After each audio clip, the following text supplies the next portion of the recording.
ओम। आज हम लोग डायबिटीज से प्रिवेंशन के लिए कुछ आसन और प्राणायाम करेंगे जो एकदम ज़रूरी सा है। कम से कम हम जो हमें करना ही चाहिए वो आसन और प्राणायाम करेंगे। तो सबसे पहले ध्यान मुद्रा में बैठकर लंबी सांस लेकर एक ओंकार करेंगे, फिर शुरू करेंगे। श्वास लेंगे, अब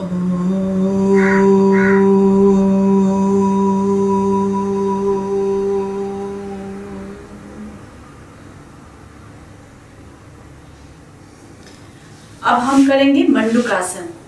मंडूकासन के लिए पहले दंडासन में बैठेंगे, दोनों पैर सामने खोल देंगे। बारी बारी से एक एक पैर को पीछे फोल्ड करेंगे। वज्रासन में आ जाएंगे। दोनों एड़ियों के बीच में हमें बैठना है। दोनों अंगूठे को अंदर करके मुट्ठी बंद करेंगे। दोनों मुट्ठी को इस तरह से सटाकर नाभि पर रखेंगे और श्वास लेकर फिर सांस को छोड़ देंगे और पेट को दबाते हुए आगे झुकेंगे। श्वास लेंगे, पूरी सांस छोड़ देंगे, पेट को दबाते हुए आगे झुकेंगे। नजर सामने, हाथों को ढीला छोड़ देंगे ताकि हमारा पेट ज्यादा दबे। नाभि के पास पेनक्रियाज होता है, इंटेस्टाइन वगैरह होता है। इस आसन से उन सब का स्टिमुलेशन होता है। फिर से सांस लेते हुए ऊपर, एक बार और श्वास लेंगे, पूरी सांस छोड़ देंगे, पेट को दबाएंगे, आगे झुकेंगे। मंडूकासन से डाइजेस्टिव प्रॉब्लम जिनको है, पाचन संबंधी समस्या, कब्ज से भी छुटकारा मिलता है। लगभग 10 काउंट तक रुकेंगे और फिर से सांस लेते हुए ऊपर आ जाएंगे। दूसरा पोज है, नाभि के ऊपर लेफ्ट पाम के ऊपर राइट पाम को रखेंगे। फिर से उसी तरह श्वास लेंगे, पूरी सांस छोड़ देंगे, पेट को दबाएंगे, आगे झुकेंगे। हाथों को ढीला छोड़ देंगे ताकि हमारा पेट, हमारी नाभि और दबे। गर्दन ऊपर की तरफ। मन ही मन 10 काउंट तक रुकेंगे। फिर से सांस लेते हुए ऊपर, एक और बार श्वास प्रश्वास, सांस छोड़ देंगे, पेट को दबाएंगे, आगे झुकेंगे। मंडूकासन शुगर पेशेंट्स के लिए बहुत ज़रूरी आसन माना जाता है। ये हमारे पेनक्रियाज को स्टिमुलेट करता है, जिससे शुगर के बीमारी से पीड़ित लोग उन्हें फायदा होता है।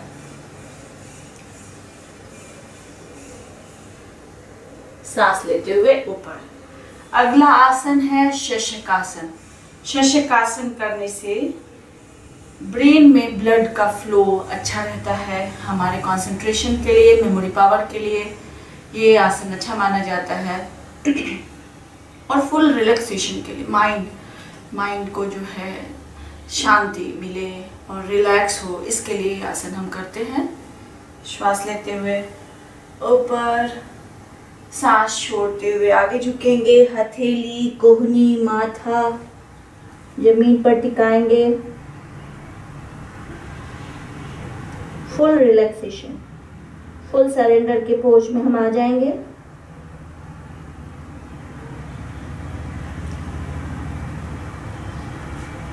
सांस लेते हुए ऊपर, फिर से सांस छोड़ते हुए आगे झुकेंगे।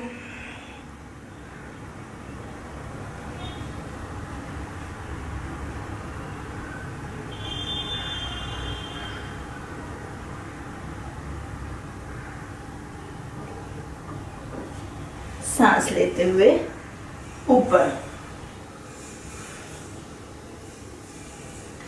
शशकासन हो गया। अब हम करेंगे गोमुखासन। गोमुखासन के लिए फिर से दंडासन में बैठेंगे।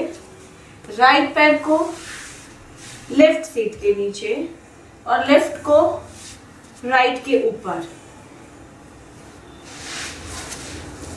एक घुटने के ऊपर दूसरा घुटना हो।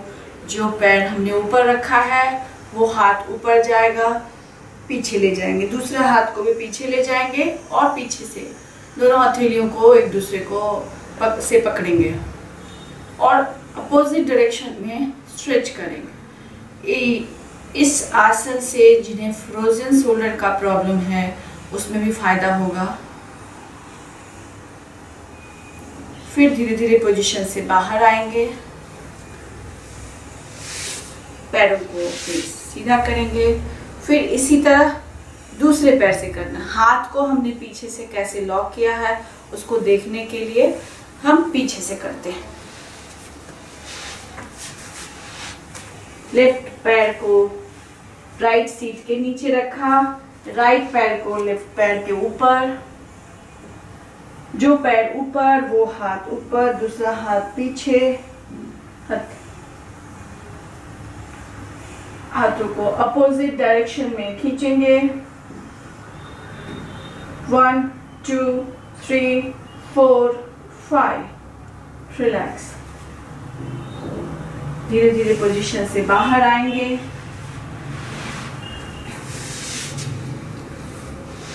गोमुखासन के बाद है वक्रासन। वक्रासन में राइट पैर के घुटने के बराबर लेफ्ट पैर को मोड़ेंगे। हाँ, जो पैर फोल्ड किया वो हाथ पीछे, दूसरा हाथ सांस लेते हुए ऊपर, सांस छोड़ते हुए घुटना और छाती के बीच से हाथों को निकालेंगे और बॉडी को पीछे की तरफ ट्विस्ट करेंगे।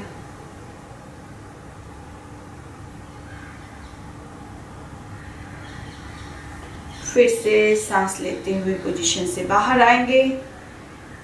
इसी तरह दूसरे पैर से करेंगे। जब हमारा अपर पार्ट ट्विस्ट होता है तो हमारा पेनक्रियाज भी ट्विस्ट होता है।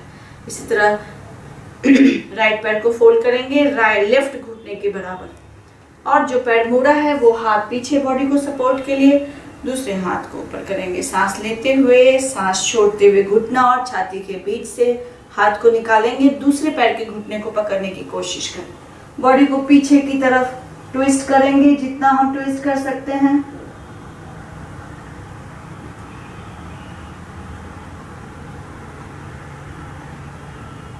धीरे धीरे पोजीशन से बाहर आएंगे। इसी में एक है अर्ध मत्स्येंद्रासन। वो भी ज़रूरी आसन है, डायबिटीज़ के प्रिवेंशन के लिए ही उसको माना जाता है और भी कई बीमारियों में वो फायदेमंद है। तो हम करेंगे ऐसे ही, लेफ्ट पैर को राइट सीट के नीचे, इसके ऊपर बैठना नहीं है, जस्ट हिप्स को टच करेगा और दूसरे पैर को घुटने के बराबर, घुटने के बराबर, ना आगे ना पीछे, घुटने के बराबर रखेंगे। हाँ, दूसरा हाथ जो पैर ऊपर रखा वो हाथ पीछे रखेंगे, दूसरा हाथ सांस लेते हुए ऊपर से इस पैर को पकड़ने की कोशिश करेंगे और बॉडी को पीछे की तरफ स्ट्रेच करेंगे। हमारा पेनक्रियाज इसमें भी ट्विस्ट हो रहा है। फिर वापस आएंगे। इसमें हम पीछे वाले हाथ को पीठ पर भी रख सकते हैं। उसको इस तरह से करते हैं। राइट पैर को लेफ्ट सीट के नीचे, लेफ्ट पैर को घुटने के बराबर लाया, हाँ, और अब जो है ये हाथ पीछे जाएगा।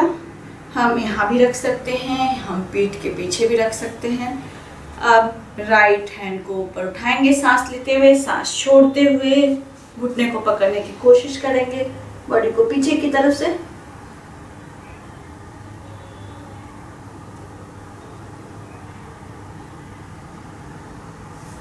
धीरे धीरे पोजीशन से बाहर आएंगे। ये थोड़े से आसन हैं जो ज़रूरी हैं, और भी बहुत सारे हैं, पर कुछ ज़रूरी आसन जो हमें जानना और करना ज़रूरी है वो हमने किया। अब कुछ प्राणायाम वैसे सारे प्राणायाम का वीडियो मैंने पहले भी बना रखा है, पीछे के वीडियोस को आप देखें तो उनमें पता चल जाएगा, उनके फायदे भी पता चलेंगे। पर डायबिटीज से रिलेटेड जो 2 ज़रूरी प्राणायाम है वो हम अभी करेंगे। ध्यान मुद्रा, ध्यान मुद्रा ले सकते हैं, वायु मुद्रा ले सकते हैं, कोई भी मुद्रा जो हमें सूट करता है, जो हमारे शरीर के हिसाब से वो हम लेंगे। अभी वायु मुद्रा लिया, घुटने के ऊपर रखेंगे, शोल्डर ब्रॉड, स्पाइन स्ट्रेट, गर्दन सीधी। हमेशा प्राणायाम करते समय अपने स्पाइन को स्ट्रेट रखना है ताकि जब हम सांस लेते हैं तो पूरे शरीर में ऑक्सीजन बराबर मात्रा में सर्कुलेट हो, इसका ध्यान रखना है। तो कपालभाति प्राणायाम करेंगे। कपालभाति प्राणायाम में श्वास लेंगे, पहले पूरी सांस छोड़ देंगे।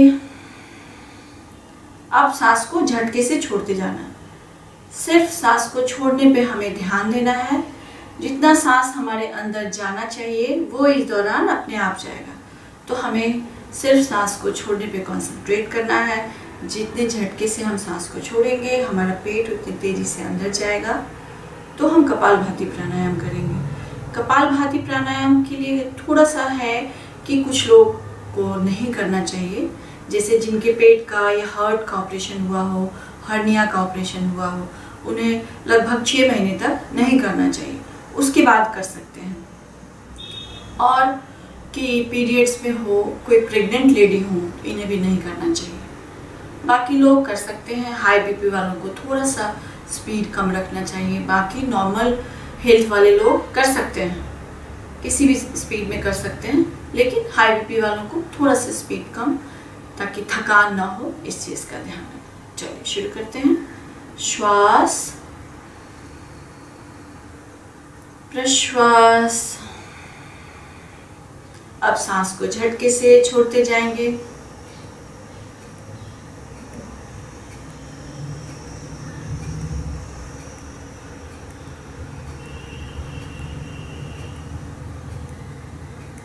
कम से कम 5 मिनट तक हम ये प्राणायाम करेंगे। कोई भी प्राणायाम कम से कम 5 मिनट करें, उसका अगर हमें फायदा चाहिए तो कपालभाति प्राणायाम को 5 मिनट करेंगे। सांस लेंगे, सांस छोड़ देंगे और सांस को झटके से छोड़ते जाएंगे।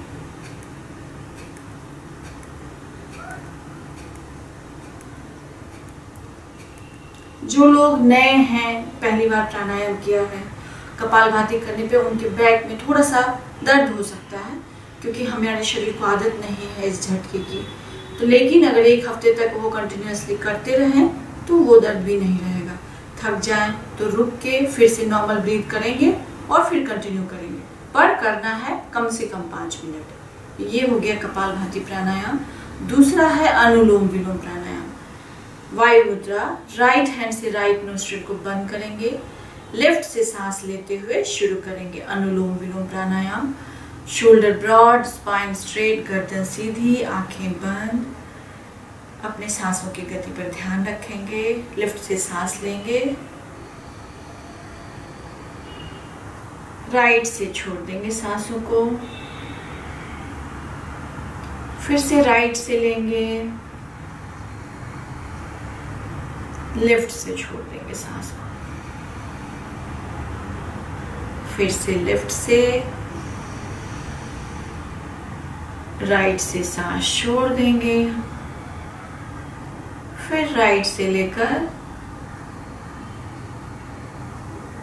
लेफ्ट से सांस छोड़ देंगे। इसी तरह कंटिन्यूअसली मिनिमम 5 मिनट्स हम करेंगे अनुलोम विलोम प्राणायाम। अनुलोम विलोम प्राणायाम में एक चीज ध्यान रखना है कि हमेशा जब भी हम सांस लेना शुरू करते हैं, लेफ्ट से सांस लेते हुए शुरू करेंगे और रुकते समय भी लेफ्ट से सांस छोड़ते हुए रुकेंगे। लेफ्ट हमारी चंद्र नाड़ी है, जो ठंडक, हमारे शरीर को ठंडक पहुंचाती है। राइट को सूर्य नाड़ी माना जाता है, तो इसलिए हमें चंद्र नाड़ी, लेफ्ट से सांस लेना है शुरू करते समय और लेफ्ट से सांस छोड़ते हुए रुकना है। कपालभाति प्राणायाम के लिए थोड़ा सा रिस्ट्रिक्शन है, पर अनुलोम विलोम प्राणायाम कोई भी कर सकते हैं, कितने भी बीमार हों, कैसे भी हों, जो नीचे बैठ नहीं सकते, जो चेयर पे कर सकते हैं, जो बेड रिडन है वो बेड पे लेटे लेटे कर सकते हैं, पर करना है, लेटे लेटे ही करें, पर करें। ज़्यादा देर तक नहीं कर सकते हैं तो थोड़ी थोड़ी देर रुक कर फिर से करें, पर करें ज़रूर। अनुलोम विलोम प्राणायाम को संजीवनी प्राणायाम कहा गया है। ये प्राणायाम हमें नया जीवन देती है, इसीलिए अनुलोम विलोम प्राणायाम और कपालभाति प्राणायाम, 2 प्राणायाम बहुत ज़रूरी, बहुत इम्पॉर्टेंट है। हम सबों को करना चाहिए, हमारे डेली रूटीन में होना चाहिए कि हम ये करें। ओम।